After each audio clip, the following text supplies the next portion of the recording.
The Committee on Homeland Security, Subcommittee on Transportation and Maritime Security will come to order. Without objection, the chair may declare the subcommittee in recess at any point. Today's hearing continues the important oversight work we began in February by taking a closer look at the Chinese Communist Party's growing footprint in Cuba and the implications for U.S. homeland security. With Beijing ramping up its economic, military, and intelligence operations just 90 miles from our coastline, this is no longer a distant challenge. It's an immediate concern for the security of the American people.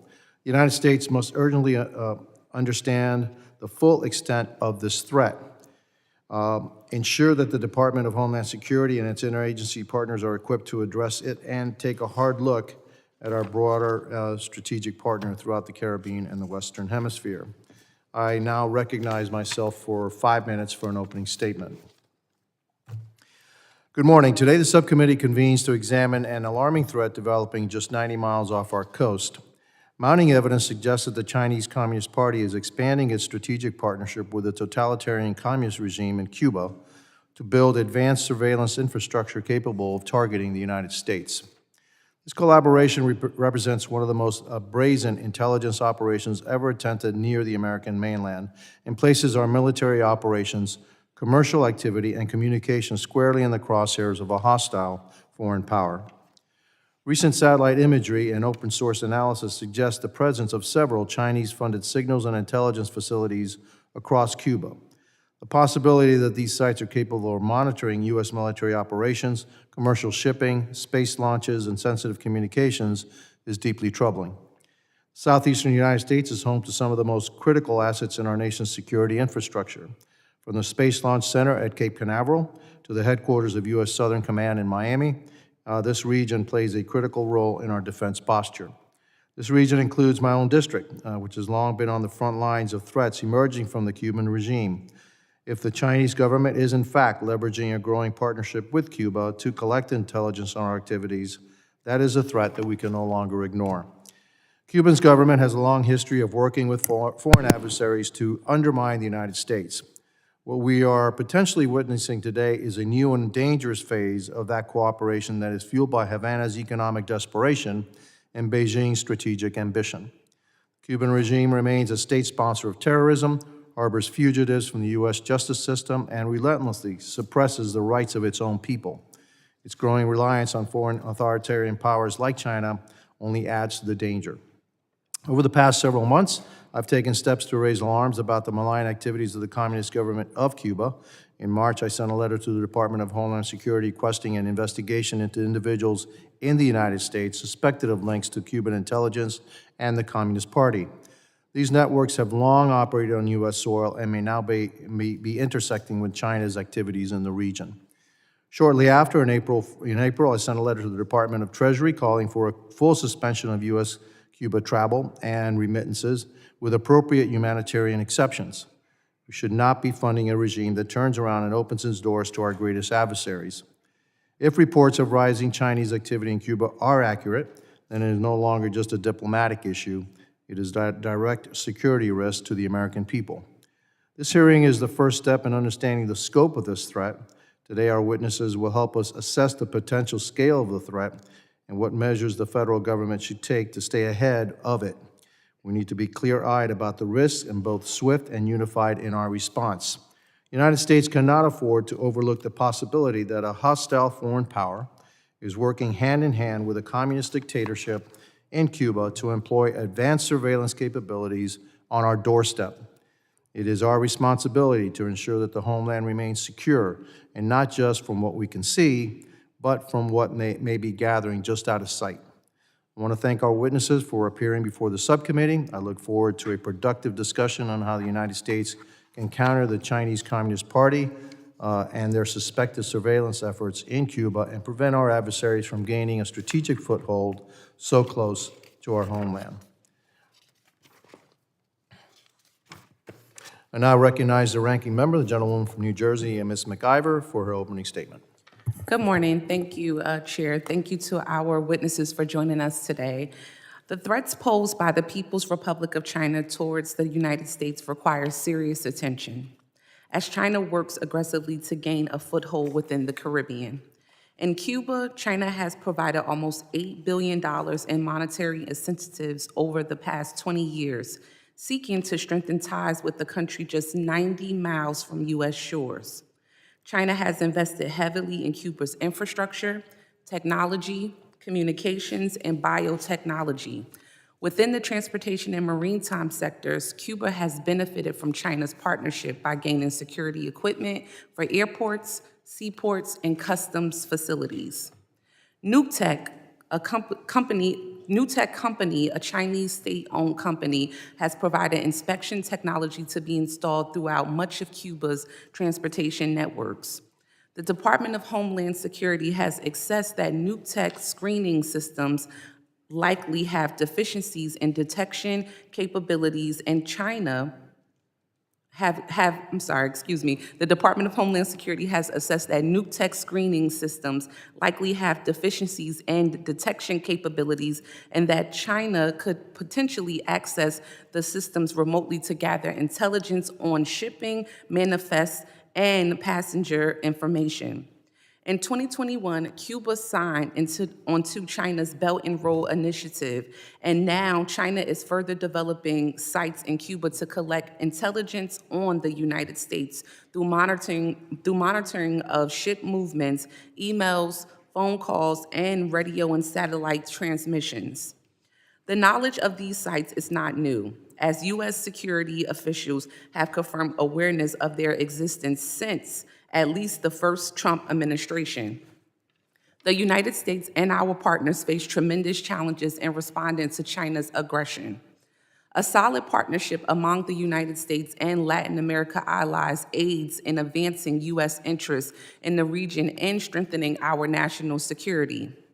Unfortunately, the Trump administration is actively undermining those efforts. By suspending foreign aid and dismantling USAID, the Trump administration has weakened our national security, allowing China to apply influence within Latin America without competition.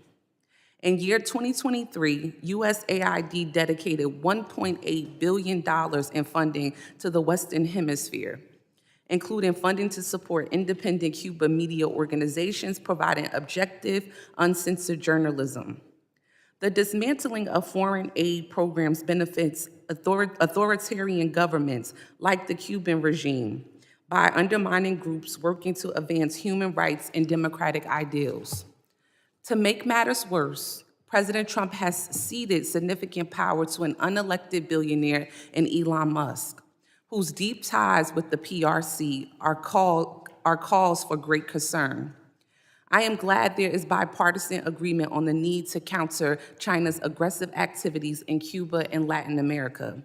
That said, I urge my colleagues on both sides of the aisle to join me in speaking out about how the Trump administration is actively undermining efforts to counter the PRC and advance U.S. interests around the globe.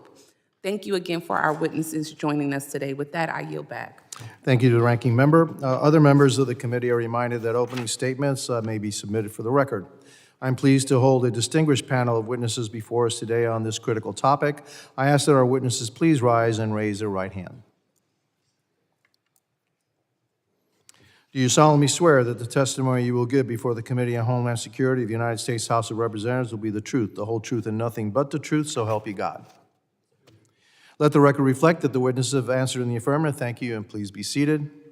I would now like to formally introduce our witnesses. Dr. Ryan Berg is the director of the Americas program and the head of the Future of Venezuela initiative at the Center for Strategic and International Studies. Dr. Berg specializes in U.S. Latin America relations, strategic competition, defense policy, and transnational organized crime. Previously, he was a research fellow at the American Enterprise Institute and a visiting fellow at Oxford's Changing Character of War program. He holds a Doctor of Philosophy and a Master of Philosophy in Political Science, a Master of Science in Global Governance from Oxford, as well as a Bachelor of Arts in Government and Theology from Georgetown. Andres Martinez Fernandez is the Senior Policy Analyst for Latin America with the Heritage Foundation's Allison Center for the National Security. In this role, he leads the Heritage Foundation's work on U.S. policy towards Latin America, conducting research and engaging audiences on topics such as economic development, foreign aid, transnational organized crime, and the malign activities of the Communist China and other extra-regional actors.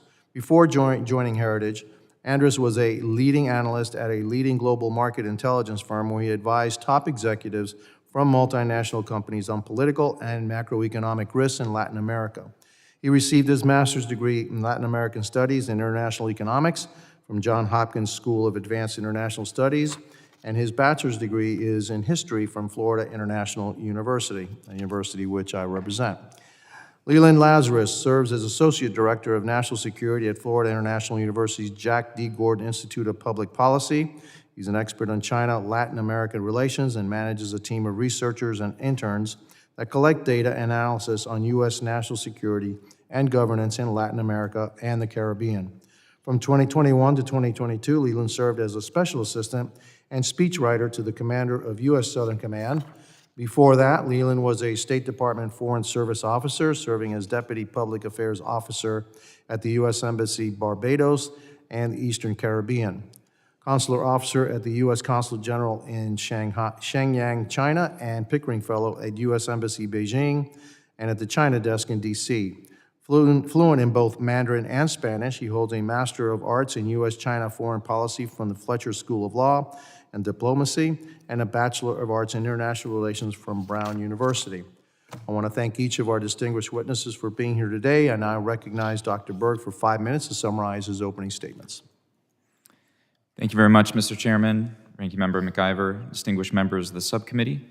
I'm honored to share my views with you on this important topic this morning.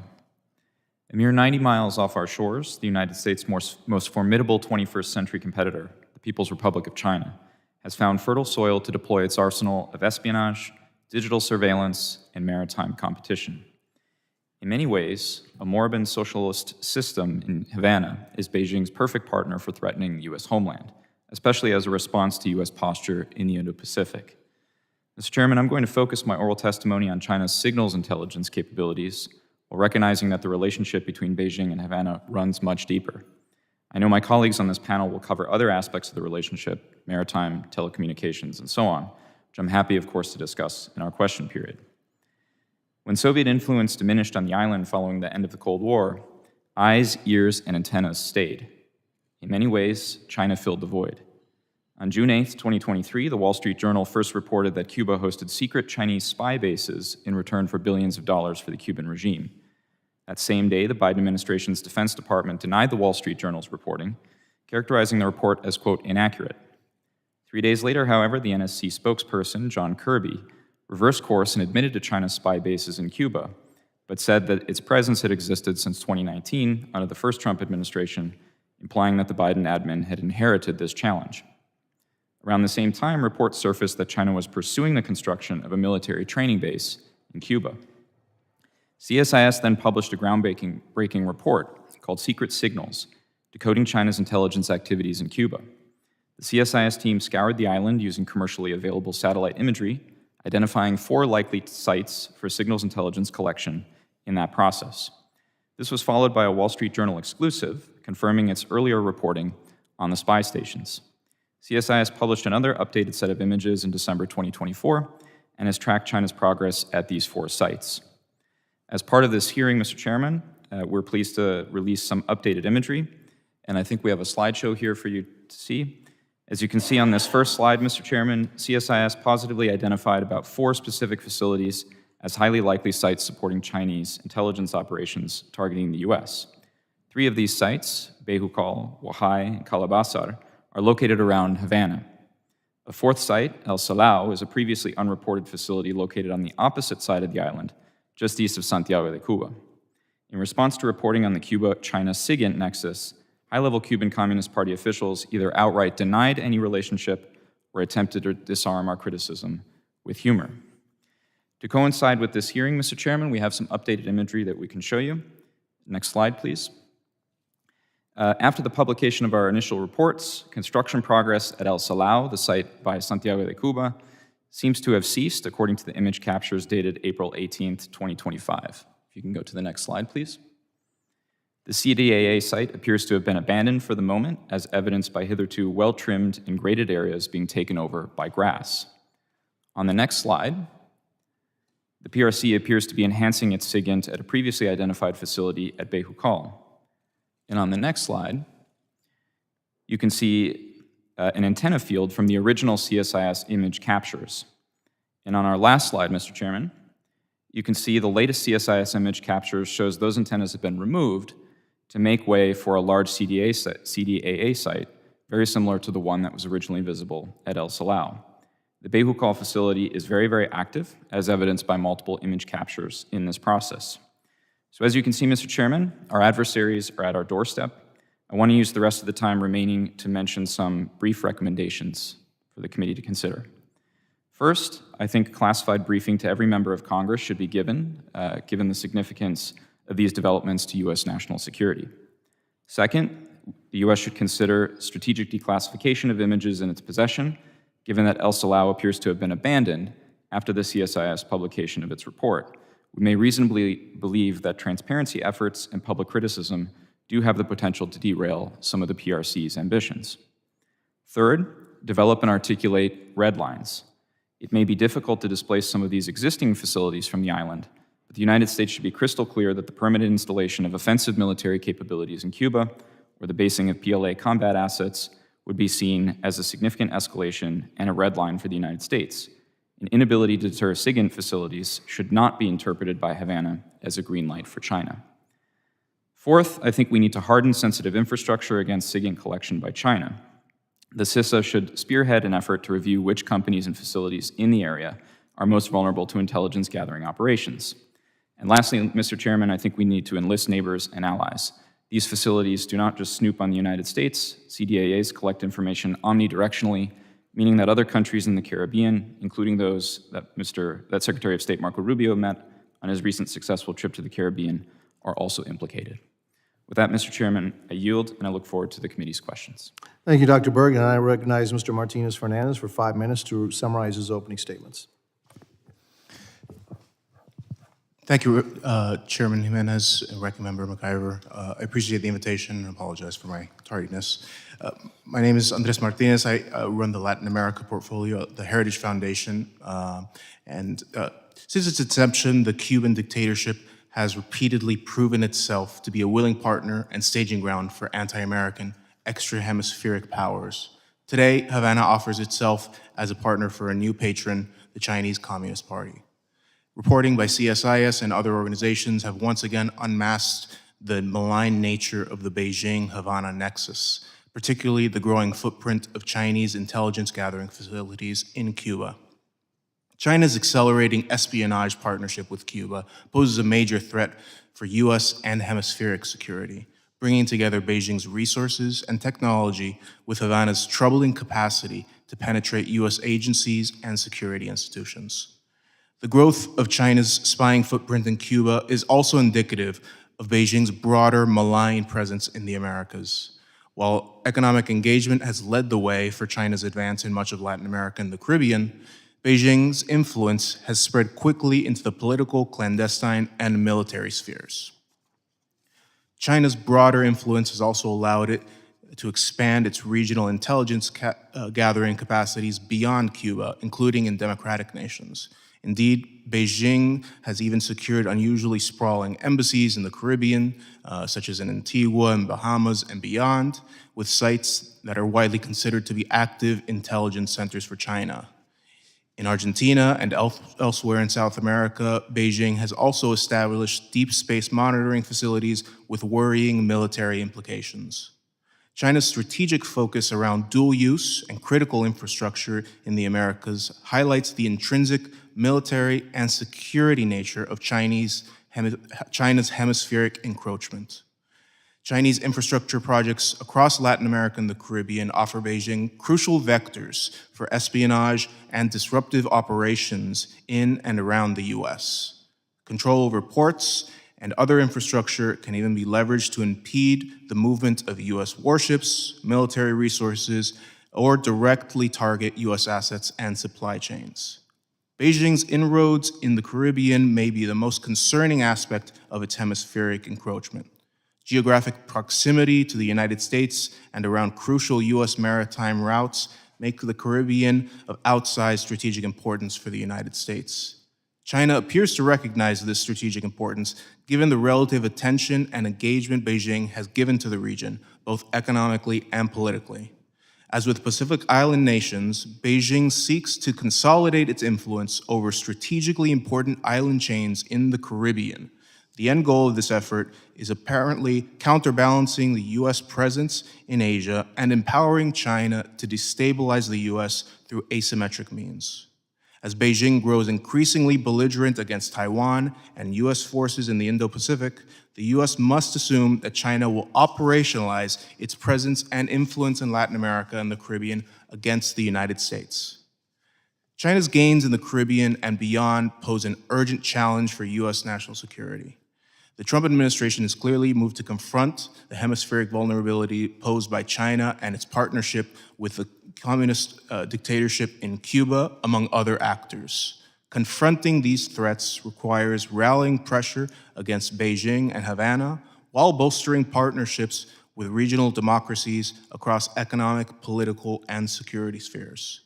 The United States should bolster its security cooperation and capacities, in particular within Latin America and the Caribbean, prioritizing initiatives that mitigate risks posed to vital infrastructure and other vulnerabilities. At the same time, the U.S. should leverage its underappreciated territorial presence in the Caribbean. U.S. territories, particularly including Puerto Rico, can be better used to counterbalance Chinese and Cuban malign activities in the Caribbean and across Latin America.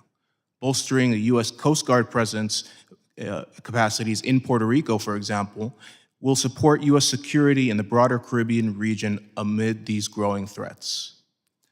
U.S. territories can also be used as force multipliers in bolstering broader U.S. economic engagement in Latin America and the Caribbean through targeted measures that offset regional dependence on China.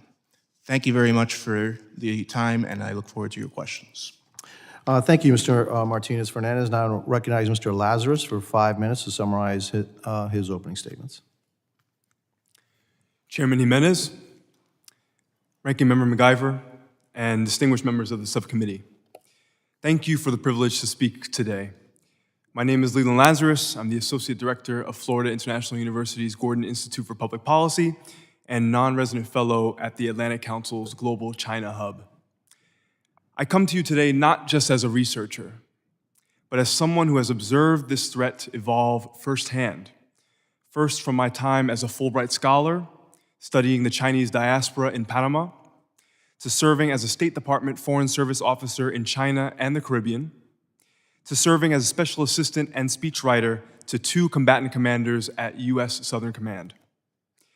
So let me be clear, Cuba is not just an outpost of Chinese influence. It's a strategic beachhead. As my colleagues have said time and time again, just 90 miles off Florida, where I live, where I reside, the Chinese Communist Party is executing a 21st century playbook of espionage, port infrastructure, space surveillance, and digital authoritarianism. And Havana is the perfect laboratory for China. China has built signals intelligence outposts aimed at Florida, as the CSIS report has shown, but it has also installed airport scanners and surveillance equipment using Chinese firms like NukTech, as Ranking Member MacIver had mentioned. It's a state-owned company sanctioned by the U.S. for ties to the Chinese military. NukTech systems are deployed across Cuban airports, seaports, and customs facilities, giving Beijing privileged access to sensitive data flows right on our doorstep. But what's happening in Cuba is just one chapter in a much larger story. Next week, on May 13th, Beijing will host the China-CELAC Summit, with nearly every country in Latin America and the Caribbean represented in Beijing. It's a reminder that China has a long-term strategy for this hemisphere, built on patient investment, diplomatic cultivation, and evolving security ties. The US, unfortunately, by contrast, still too often operates from a crisis-to-crisis mindset in this region and has yet to provide an affirmative, long-term agenda for the region at large.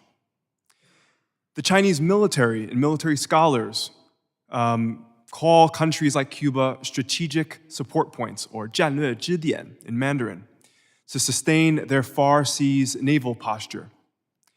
They don't need permanent bases, they need leverage. And Cuba gives them exactly that. It's close, politically reliable, and already outfitted with Chinese tech.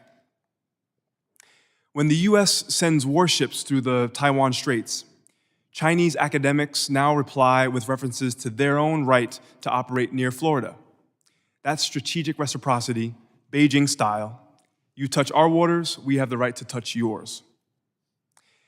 China also aspires to build its 四天 space program to expand its global space domain awareness.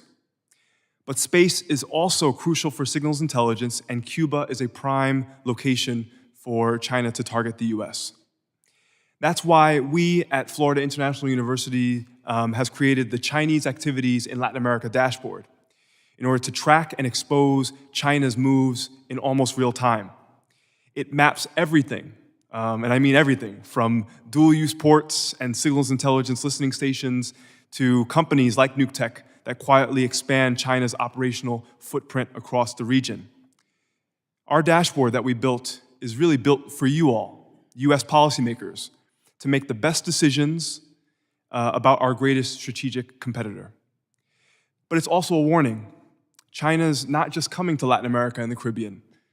It's already here, and it's here to stay. Members of the subcommittee, we cannot win a global competition with China if we lose sight of our own hemisphere. Strategic neglect is not just dangerous, it is a gift we give to Beijing.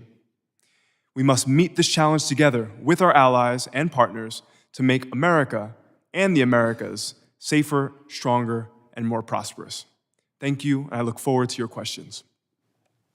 Thank you, Mr. Lazarus. Members will be recognized by order of seniority for their 5 minutes of questioning, and I'll recognize myself for 5 minutes of questioning. I'll start out with a comment in that the United States, for far too long, both Republican and Democrat administrations have not paid close enough attention to what's happening in our own hemisphere. And it's allowed China to make the inroads that it has. And now we're just waking up to the fact. And so this hearing is part of that, to try to awaken the American people and the administration to the fact that we need to pay close attention to what's happening in our own neighborhood. And so with that, this is an open question. It's my estimation that the Cuban regime itself is actually in one of the most weakest positions that it has been in the past 60 years. Do any of you share that opinion, or do you disagree with that opinion? I'll start with you, Dr. Berg.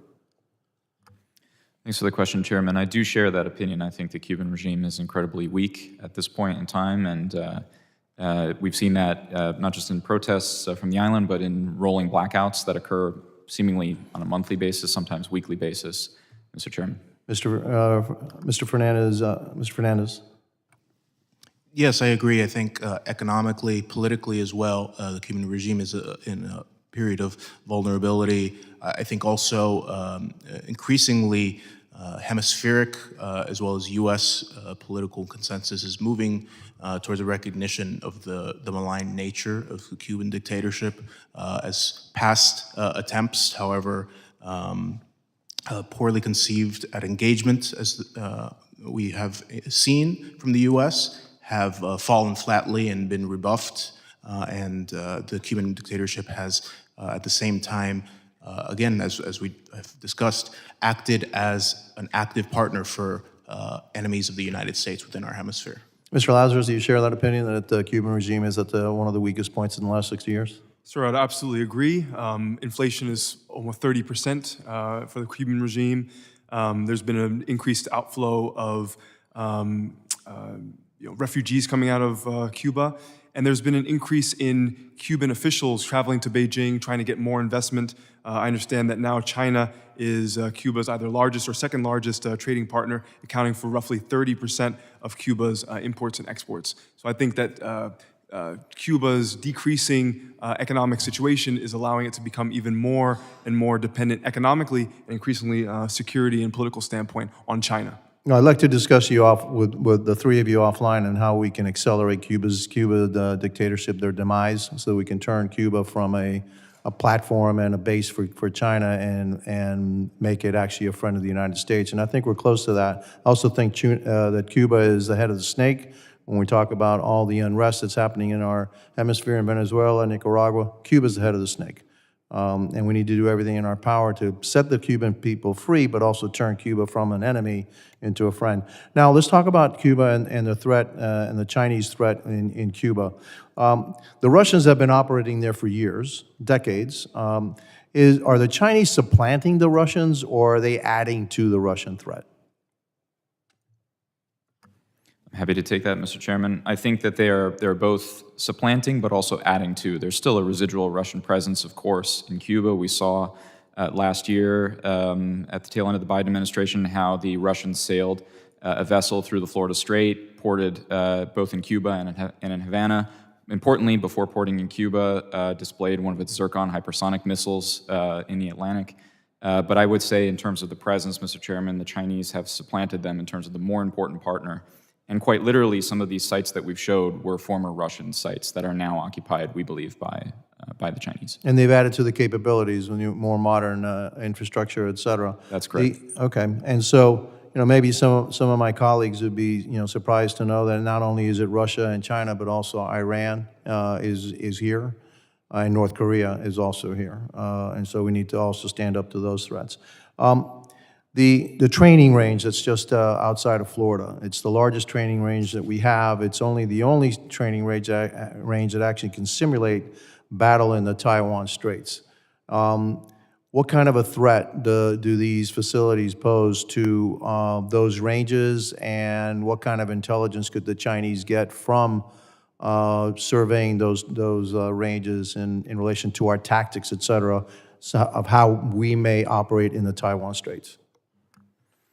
Mr. Chairman, the first slide that I showed in my presentation showed just the number of facilities in your home state that are easily within range of these facilities. It's my understanding that military communications is, of course, encrypted and protected in certain ways. But if it's scooped up by some of this equipment, then it is available for the Chinese to try to crack that communication. And so that's why one of my recommendations is doing an exercise to harden facilities and figure out what our vulnerabilities are, so that we can make sure that we protect those very vulnerable secrets, both on the commercial side and on the military side, Mr. Chairman. Thank you. My 5 minutes are up, and I recognize the ranking member, the gentlewoman from New Jersey, Mrs. McIver, for 5 minutes. Thank you, Mr. Chairman. Mr. Lazarus, thank you once again for joining us today. In your testimony, you discussed how China will be hosting a summit with Latin America and Caribbean states next week. China and Cuba also both belong to the BRICS group, along with Brazil, Russia, India, and a total of 23 countries. BRICS has become a serious political force as the nations belonging to BRICS now account for almost 30% of the world's GDP, 40% of the oil production, and almost half the world's population. We have seen what Trump's repeated tariff threats are doing to the economy, both at home and globally, while eroding trust in the U.S. dollar. Trump's foreign policies are only making groups like the BRICS more powerful as our geopolitical rivals work to fill the void that President Trump has created with this America Last policies. Mr. Lazarus, as America recedes from the world stage, how are BRICS and other multinational groups exerting power and influence? Well, Ranking Member, thank you so much for the question.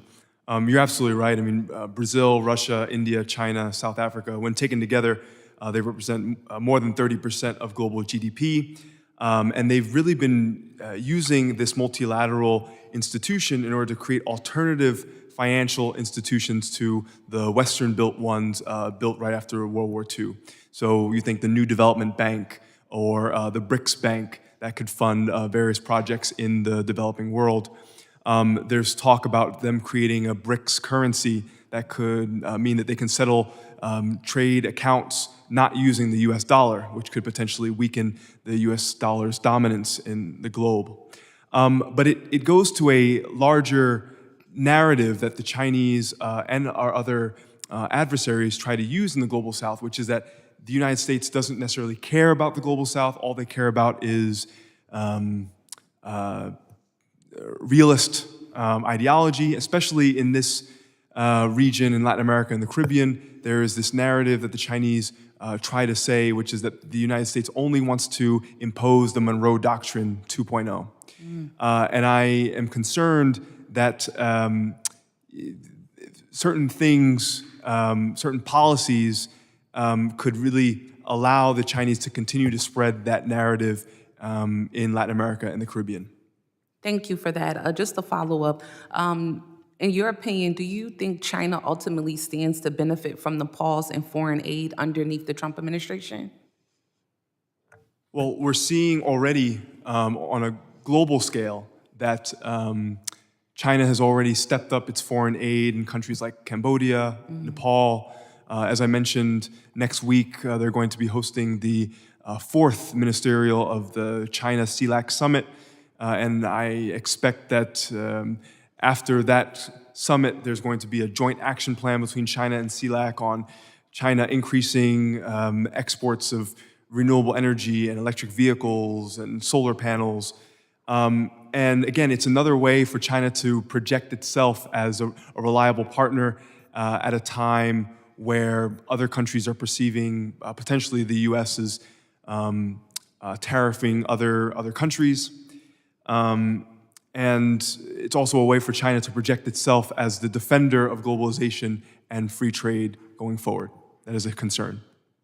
Thank you so much, Mr. Lazarus. With that, I yield back, Chairman. Gentlewoman yields. I now recognize the gentleman from Arizona, Mr. Crane, for 5 minutes. Thank you guys for coming today to talk about this very, very important topic. So just to get this straight, we have the Chinese partnering with Cuba, both communist countries, and Cuba's not, but what, roughly 90 miles from the United States. Are we able to discern through the satellite imagery, human intel, and signal intel what the capabilities of this technology located on Cuba, the island of Cuba? Dr. Berg? Chairman, we're able to speculate about it, but again, this was discovered using commercially available satellite technology that we have the capability of using. I'm sure, and this is why I recommended a classified briefing for you all. On the high side, my guess is that there's a lot more analysis available on capabilities and vulnerabilities. Do we have the ability to jam and block the surveillance technologies located on the island of Cuba? Dr. Berg?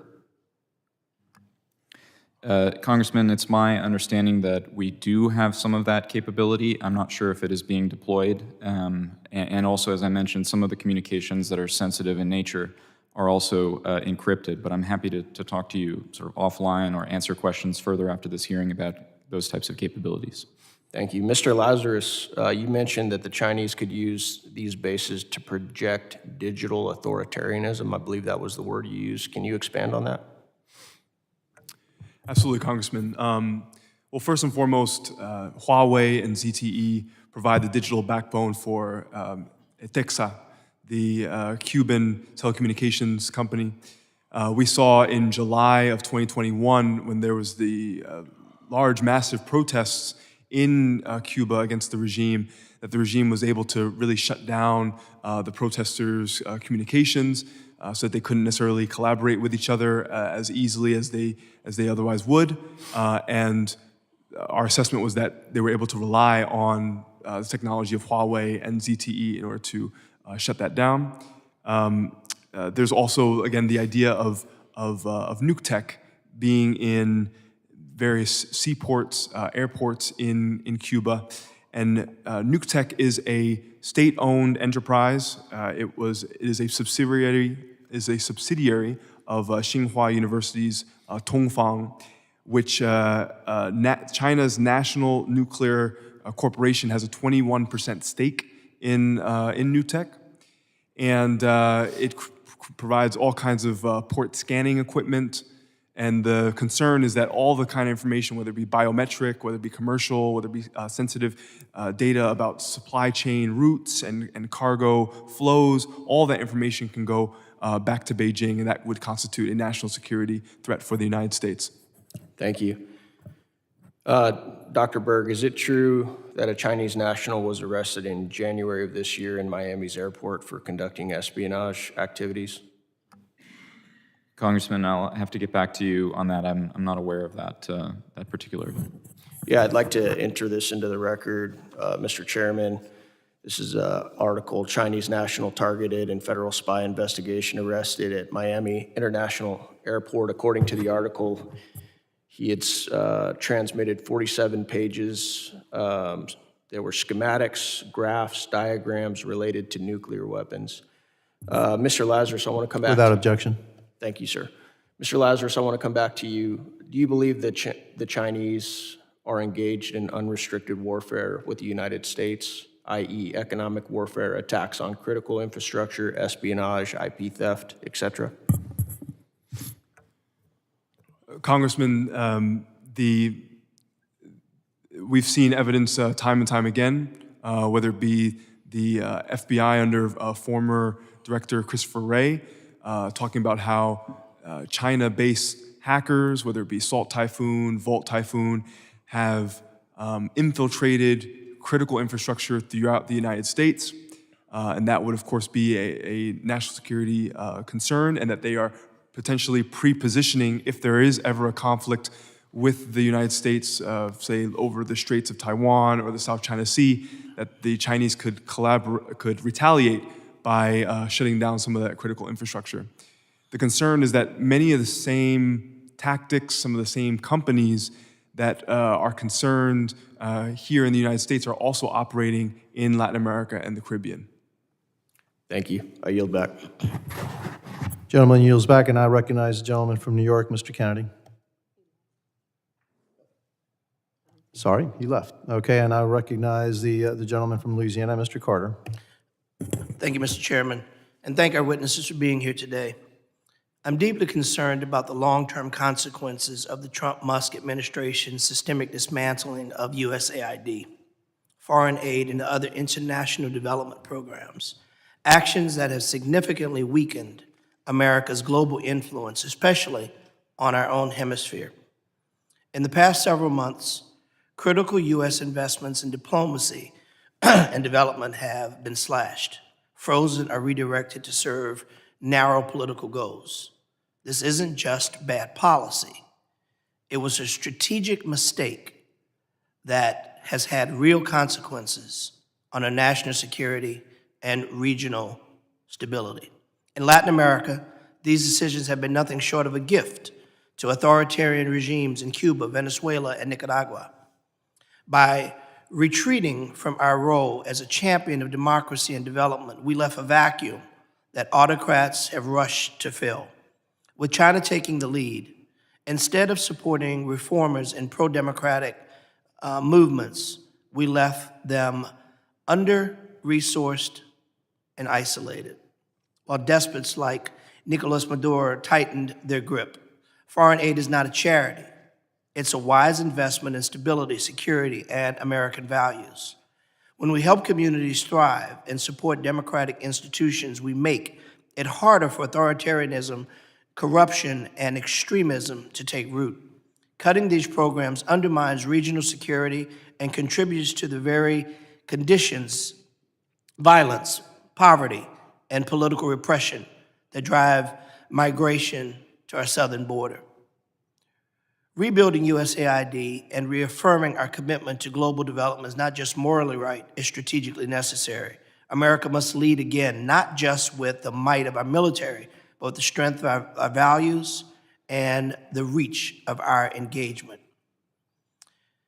Dr. Berg, given the maritime shipping is heavily dominated by Chinese vessels, including those coming in and out of U.S. ports, what kind of insight does that give the Chinese into maritime traffic in the U.S., and how could China use this information to our detriment?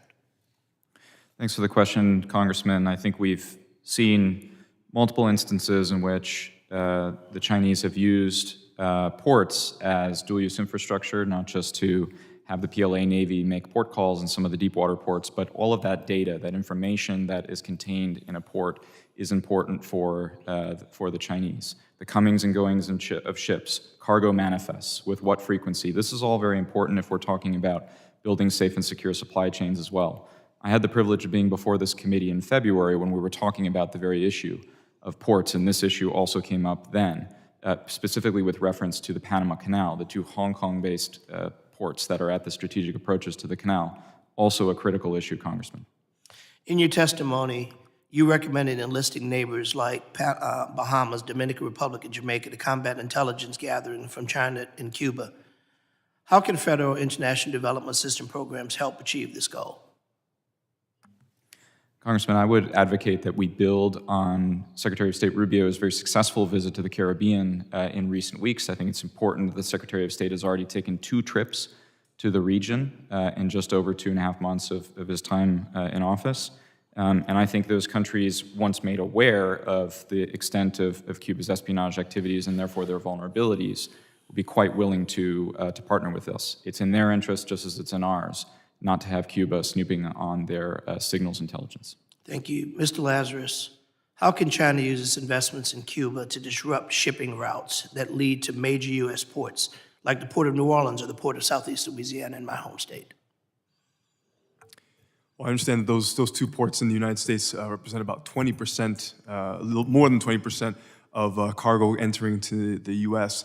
And the concern is that whether it be a nuke tech, whether it be a China Harbor engineering company, because China Harbor and China Communication Construction Corporation also have key projects in Cuba, those companies that have direct ties to the People's Liberation Army can gather information about U.S. port operations, cargo flows, potentially see our supply chain vulnerabilities. They can also use those areas as a way to issue cyber attacks or cyber disruptions in and around the port operations. And they could, of course, create plausible deniability, which is, of course, an MO that they've been doing for quite some time as well. Thank you. Mr. Chairman, I yield. Gentleman yields, and I recognize the gentlewoman from South Carolina, Ms. Biggs. Thank you, Mr. Chairman, and thank you to our guests today for highlighting these important aspects of our topic today. So I have personally been to Key West and involved in military training there, so this topic really does catch my attention. Also, I would like to say that I'm excited about our current administration, the ideas of increasing our innovation and rebuilding our military and strengthening our defense for the very purpose of this. U.S. intelligence officials, military strategists, and regional experts have drawn parallels between China's current activity and the Cold War era use of Cuba by the Soviet Union as a forward surveillance outpost. Yet the tools of today, especially in digital surveillance, constitute a sophisticated threat of a different order. So my first question is for Mr. Martinez Fernandez. Are China's activities in Cuba more reminiscent of Cold War-style strategic encirclement, or are they more aligned with a new model of digital influence and persistent surveillance? Thank you for the question, Congresswoman.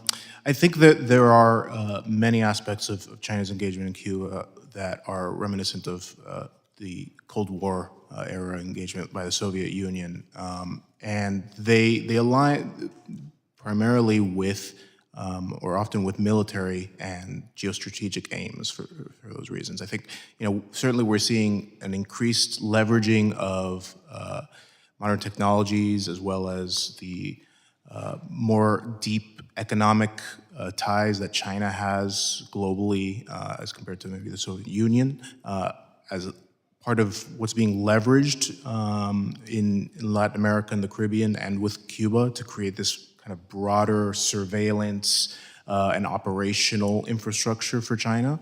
And that raises many concerns because we obviously we saw the consequences and the risks during the Cold War of this presence from hostile extra-hemispheric actors just 90 miles off of our shores.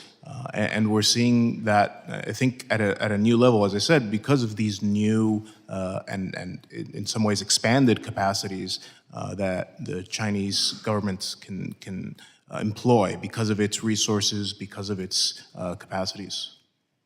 Thank you. So my next question is for Dr. Berg.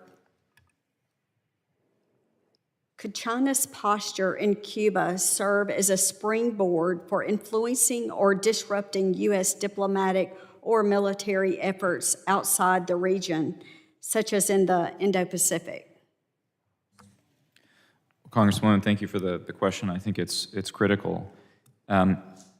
We hope this never happens, but if there is a conflict in a different theater of the world, let's say there's a conflict in the Indo-Pacific, the United States, if it is to come, for example, to Taiwan's aid, will need to shift forces from the Atlantic to the Pacific.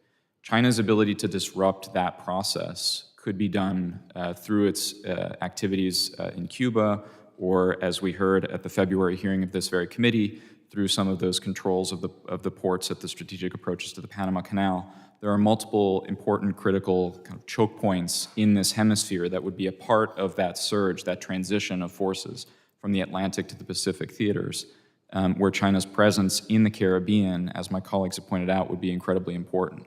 So they would have the ability, in my opinion, to attempt at least to block some of that shifting of force from Atlantic to Pacific, Congresswoman. Thank you so much, and I yield back. Gentleman yields. I now recognize the gentleman from New York, Mr. Garbarino. Thank you, Mr. Chairman. Mr. Berg, China's state-owned tech companies like Huawei and ZTE have played a key role in building Cuba's digital infrastructure. These companies are known to have deep ties to China's military and intelligence services, and their equipment has been flagged globally for creating backdoors enabling surveillance. How likely is it that these Chinese-built networks are enabling Beijing to conduct sustained cyber operations or espionage targeting U.S. government or commercial entities, either directly or by proxy through Cuban servers? Congressman, I think it's very likely that that's what they're attempting. Excuse me. That's okay. I've been called worse. Excuse me again. Congressman, I think it's very likely that is what's happening. Cuba is offering China some of the best real estate that it can possibly have, 90 miles off U.S. shores. And we've seen in multiple other instances how Chinese state-owned enterprises like Huawei and ZTE have provided a backdoor in other contexts, such as spying on the African Union and other organizations. So I see no reason to believe why we shouldn't believe that they're trying to do the same against the United States, their principal competitor in the 21st century.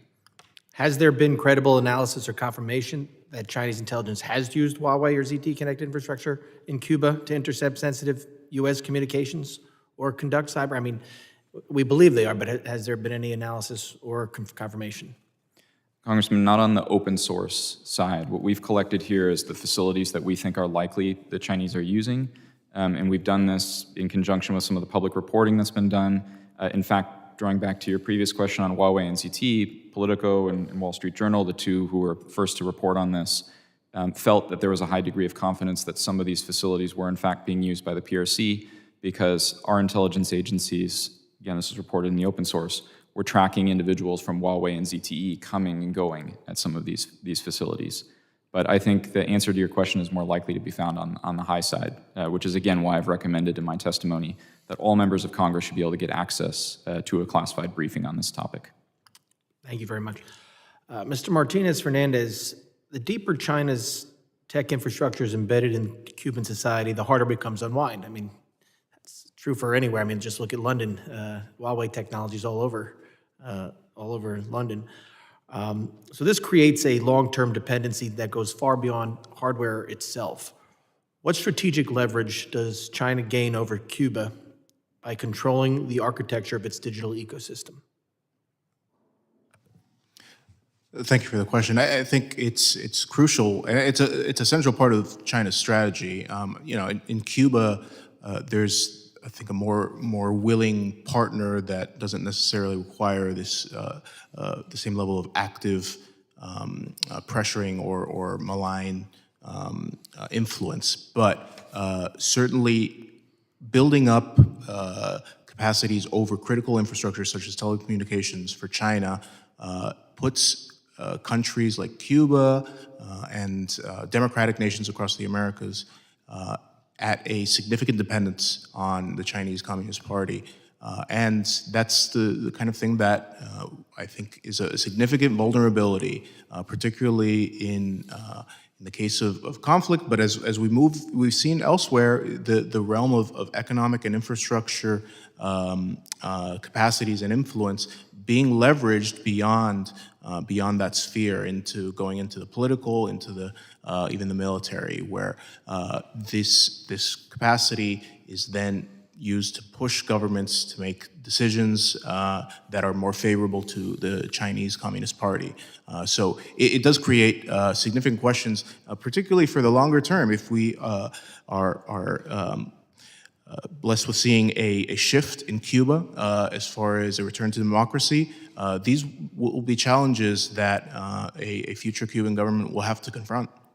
You mentioned, actually in your answer, about how this could be in conflict.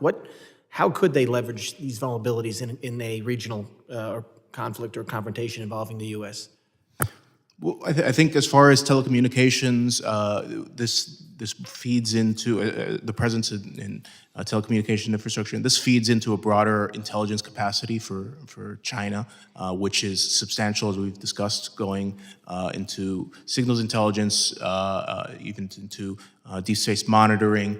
We also see a worrying buildup around critical infrastructure, maritime routes, where the capacity for disruptive action and subversion is substantial and could, frankly, cripple the U.S. economy and aspects of U.S. military planning, even limiting the capacity, for example, of transit for U.S. military resources and warships across, for example, the Panama Canal or other key points. So it's substantial. I ran out of time, so I yield back. Thank you. Gentleman yields back. This hearing, that's kind of whets our appetite, and I think we're going to take Dr. Berg's your advice, and we need to go into a classified setting to look at the depth of this issue and how serious it is to American security, and get us some folks that can give it to us in a classified setting. And so I want to thank the witnesses for their time and their testimony. Members of the subcommittee may have additional questions for the witnesses, and we would ask the witnesses to respond to these in writing. Pursuant to Committee Rule 7E, the hearing report will be open for 10 days. And without objection, the subcommittee stands adjourned.